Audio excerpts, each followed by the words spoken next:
Hello everyone, आज की इस वीडियो में हम डिस्कस करने वाले हैं एंडोप्लाज्मिक रेटिकुलम अर्थात अंतःपर्दवी जालिका के बारे में। गाइज, सबसे पहले बात यह आती है कि भैया एंडोप्लाज्मिक रेटिकुलम होता क्या है। तो मैं आपको बता दूं, कोशिका झिल्ली और साथियों केंद्र के बीच में बहुत सारी झिल्लियों का एक जाल होता है। उसे क्या कहते हैं? उसे भाई साहब एंडोप्लाज्मिक रेटिकुलम अर्थात अंतःपर्दवी जालिका कहते हैं।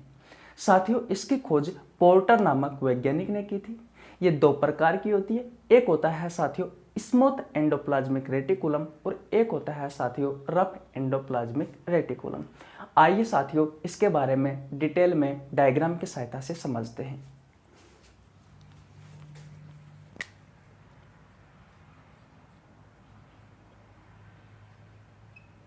एंडोप्लाज्मिक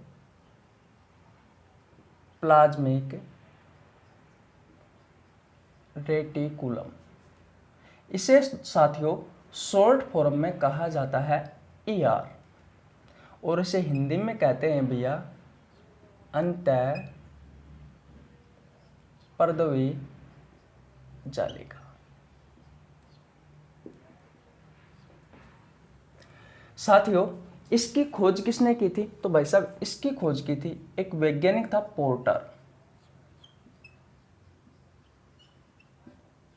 इस पोर्टर नामक वैज्ञानिक ने इसकी खोज की थी। साथियों, आपसे आपकी प्रतियोगी परीक्षाओं में पहला क्वेश्चन यही पूछा जाता है कि एंडोप्लाज्मिक रेटिकुलम की खोज किस वैज्ञानिक ने की थी। तो साथियों आपको ध्यान रखना है, पोर्टर ने की थी। अब बात आती है साथियों कि एंडोप्लाज्मिक रेटिकुलम हमारी कोशिका में कहाँ उपस्थित होता है। तो मैं आपको बता दूं साथियों, ये कोशिका द्रव में उपस्थित होता है, कोशिका झिल्ली और केंद्रक के बीच में। देखिए कहाँ उपस्थित होता है, इसकी लोकेशन क्या है? तो कोशिका द्रव में उपस्थित होता है, केंद्रक वह कोशिका झिल्ली के बीच।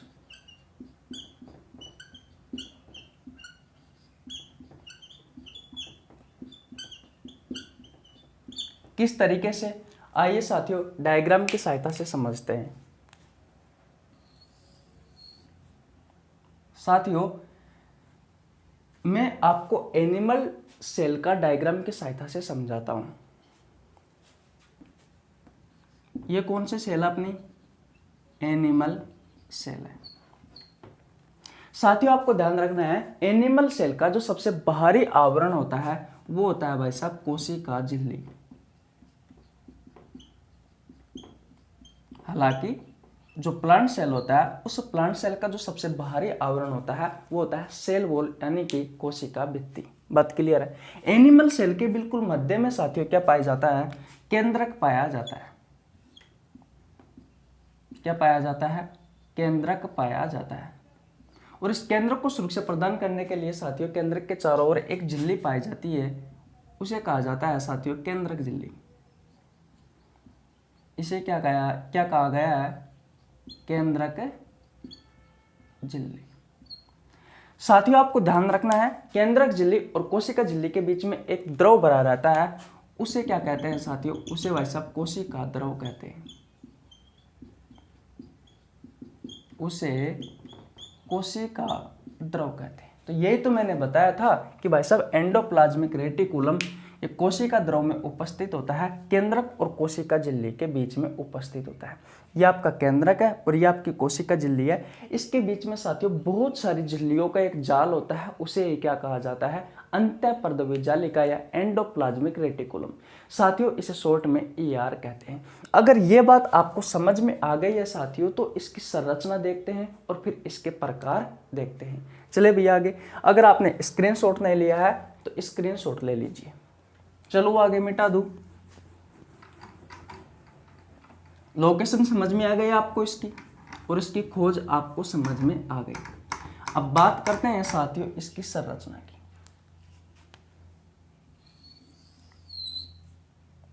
ये क्या आपकी सेल है और ये क्या है साथियों? ये आपका केंद्रक है। मैंने आपसे कहा कि केंद्रक और कोशिका झिल्ली के बीच में साथियों एंडोप्लाज्मिक रेटिकुलम पाया जाता है। तो ये क्या है? कोशिका झिल्ली।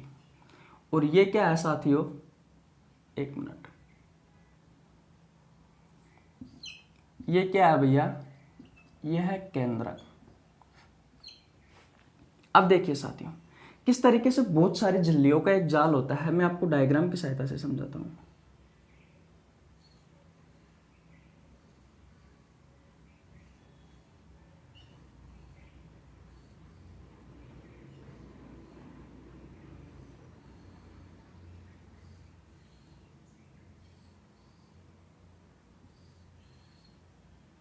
कुछ इस प्रकार से साथियों बहुत सारी झिल्लियों का एक जाल होता है। ठीक इसी तरफ भी साथियों बिल्कुल ऐसे के ऐसे ही होता है।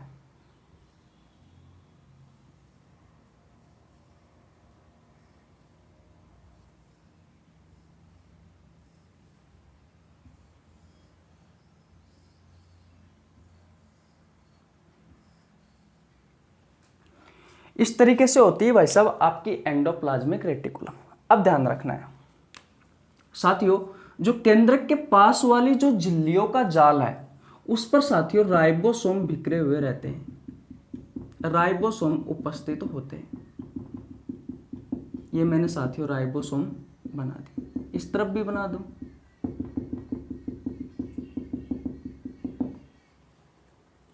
अब देखिए भैया, ये क्या है, एंडोप्लाज्मिक रेटिकुलम अंत्यपर्दवी जालिका। साथियों जो केंद्रक के पास का जो जाल है झिल्लियों का, वो तो है साथियों खुरदरी अंत्यपर्दवी जालिका। और साथियों जो कोशिका झिल्ली के पास है, जो कोशिका झिल्ली के पास है वो है साथियों चिकनी अंत्यपर्दवी जालिका। तो कहने का मतलब यह है साथियों कि जो अंत्यपर्दवी जालिका है, जो ईआर है, वो दो प्रकार की होती है। एक है साथियों खुरदरी अंत्यपर्दवी जालिका और एक है चिकनी अंत्यपर्दवी जालिका। साथियों जो खुरदरी अंत्यपर्दवी जो जालिका होती है ये भैया केंद्रक के पास उपस्थित होती है, केंद्रक के पास उपस्थित होती है। और साथियों जो चिकनी अंत्यपर्दवी जालिका है ये भैया किसके पास उपस्थित होती है, ये कोशिका झिल्ली के पास उपस्थित होती है, कोशिका झिल्ली के पास उपस्थित होती है। बात आई आपको समझ में? ध्यान रखना है आपको साथियों, मैंने आपको यह बताया कि केंद्रक के पास जो झिल्लियों का जाल है वो क्या है, खुरदरी अंत्यपर्दवी जालिका है, ये केंद्रक के पास उपस्थित होती है। और साथियों इस पर क्या पड़े रहते हैं, इस पर राइबोसोम उपस्थित होते हैं। तो मैं लिख सकता हूं कि खुरदरी जो अंत्यपर्दवी जालिका है इस पर भाई साहब राइबोसोम उपस्थित होते हैं, राइबोसोम उपस्थित होते हैं। और साथियों आपको पता है राइबोसोम, राइबो जहां भी आपको शब्द दिखे वहां समझ लेना साथियों ये किसका निर्माण करेगी, ये भैया प्रोटीन का निर्माण करेगी। राइबोसोम को साथियों क्या कहा जाता है, प्रोटीन की फैक्ट्री कहा जाता है। तो भाई साहब राइबोसोम किसका निर्माण करती है, प्रोटीन का निर्माण करती है। तो डायरेक्ट नहीं तो इनडायरेक्ट साथियों खुरदरी अंत्यपर्दवी जो जालिका है वो प्रोटीन का निर्माण करेगी। बात क्लियर है साथियों? जो चिकनी अंत्यपर्दवी जालिका है इस पर साथियों राइबोसोम नहीं होते। अगर भाई साहब राइबोसोम उपस्थित नहीं होगा इस पर तो ये किसका निर्माण करेगी, चिकनी है।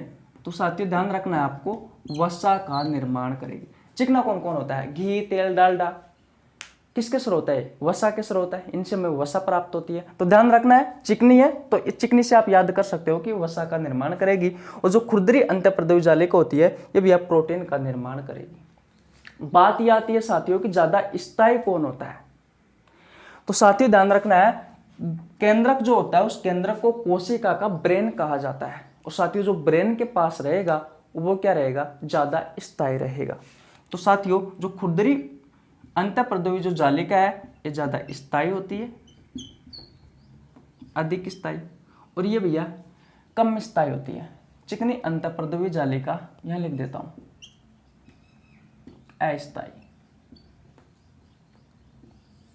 बात आपको समझ में आ गई? बताओ भैया, बात आपको समझ में आई या नहीं आई?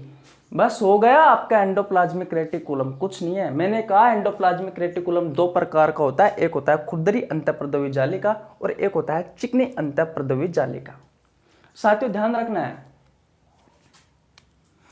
इसे कहा जाता है रफ एंडोप्लाज्मिक रेटिकुलम और चिकनी को कहा जाता है स्मूथ। लिख दो, दिख जाएगा? नहीं, या लिख देता हूं, स्मूथ एंडोप्लाज्मिक रेटिकुलम। दिखेगा नहीं दिखेगा आपको, ये बताओ? मैंने ये कहा कि एंडोप्लाज्मिक जो रेटिकुलम है यानी कि अंतःप्रद्रवी जो जालिका है साथियों, ये दो प्रकार की होती है। एक होती है खुरदरी अंतःप्रद्रवी जालिका और एक होती है चिकनी अंतःप्रद्रवी जालिका। साथियों जो खुरदरी अंतःप्रद्रवी जालिका होती है केंद्रक के पास उपस्थित होती है और जो चिकनी अंतःप्रद्रवी जालिका है ये भाई साहब कोशिका झिल्ली के पास उपस्थित होती है। ये ध्यान रखना है, खुरदरी जो अंतःप्रद्रवी जालिका है साथियों, इस पर राइबोसोम बिखरे हुए रहते हैं और आपको पता है राइबोसोम को प्रोटीन की फैक्ट्री कहा जाता है, तो भाई साहब ये प्रोटीन का निर्माण करेगी। साथियों चिकनी अंतःप्रद्रवी जालिका है, ये कोशिका झिल्ली के पास उपस्थित होती है, इस पर राइबोसोम नहीं पाए जाते और अगर राइबोसोम नहीं पाए जाएंगे तो साथियों आपको ध्यान रखना है कि किसका निर्माण करेगी? वसा का निर्माण करेगी। बोलो बात आपको समझ में आई या नहीं आई? ये ज़्यादा स्थायी होती है खुरदरी अंतःप्रद्रवी जालिका क्योंकि केंद्रक के पास होती है, यहाँ पर बहुत सारा झिल्लियों का जाल होता है, अधिक झिल्लियों का जाल होता है, इसलिए ज़्यादा स्थायी होती है। और दोस्तों जो कोशिका झिल्ली के पास जो अंतःप्रद्रवी जालिका पाई जाती है, चिकनी अंतःप्रद्रवी जालिका, ये कम झिल्लियों का जाल होता है, इसलिए इसे अस्थायी कहा गया है। तो ध्यान रखना है, ये अधिक स्थायी होती है, ये कम स्थायी होती है। अंतर आपको समझ में आया खुरदरी अंतःप्रद्रवी जालिका और चिकनी अंतःप्रद्रवी जालिका में? अब साथियों आपसे सीडीएस की एग्जाम में एक क्वेश्चन पूछा गया था कि भैया किस प्रकार की अंतःप्रद्रवी जालिका पर राइबोसोम उपस्थित होते हैं? लिख देता हूं,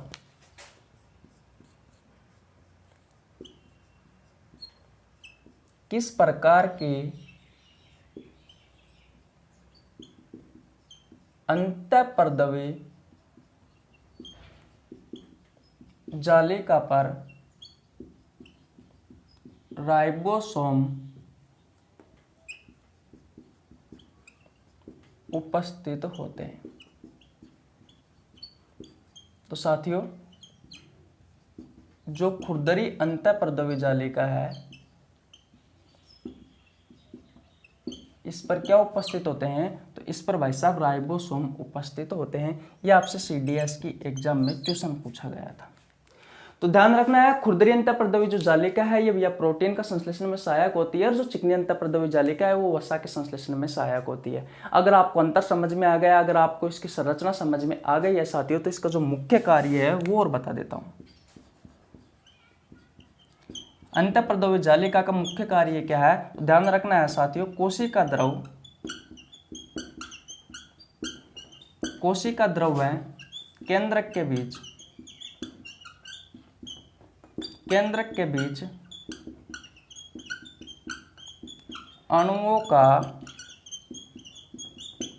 आदान प्रदान करना, यह इसका मुख्य कार्य है। इस कारण साथियों से क्या कहा जाता है?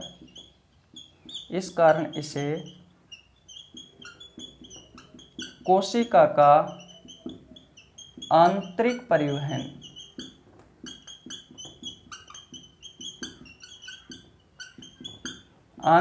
परिवहन कहा जाता है। अगर आपसे कोई क्वेश्चन पूछे साथियों कि भैया कोशिका का आंतरिक परिवहन किसे कहा जाता है, तो एंडोप्लाज्मिक रेटिकुलम अंतःप्रद्रवी जालिका को कहा जाता है।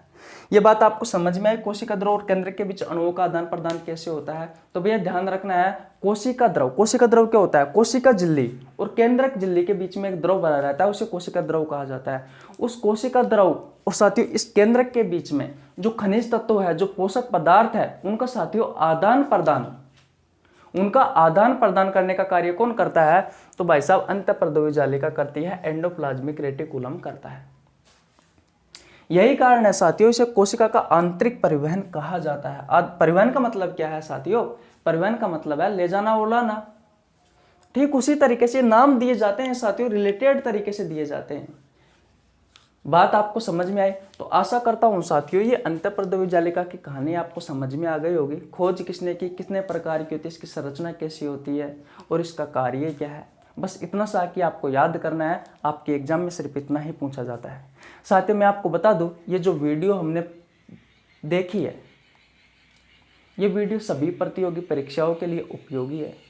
साथियों मेरा नाम रवि है, मैं सभी प्रतियोगी परीक्षाओं के लिए जीव विज्ञान पढ़ाता हूं। अगर आपको मेरे से बायोलॉजी पढ़नी है तो आप हमारे चैनल को सब्सक्राइब कर लीजिए, बेल आइकन को प्रेस कर लेना जिससे आपके पास हमारी वीडियो का नोटिफिकेशन टाइम टू टाइम पहुंच सके। मैंने ह्यूमन ब्लड वाला चैप्टर कंप्लीट करवा रखा है, आप हमारे चैनल पर जाकर चेकआउट कर सकते हैं। और साथियों अब हम कोशिका विज्ञान पढ़ रहे हैं। कोशिका विज्ञान की 14वीं क्लास है। उसके पहले कि आपने 13 क्लास नहीं देखी है तो आपको नीचे लिंक डिस्क्रिप्शन या चैनल पर जाकर आप चाहे देख सकते हैं। तो फिर मिलते हैं किसी नेक्स्ट वीडियो में, तब तक के लिए जय हिंद जय भारत। और साथियों बहुत ज़्यादा मेहनत लगती है यार, कर लो चैनल को सब्सक्राइब कर लो, आपका ही छोटा भाई हो। और अगर ज़्यादा ही अच्छी लगी है तो एक कमेंट भी कर देना। मिलते हैं नेक्स्ट वीडियो में, तब तक के लिए बाय बाय।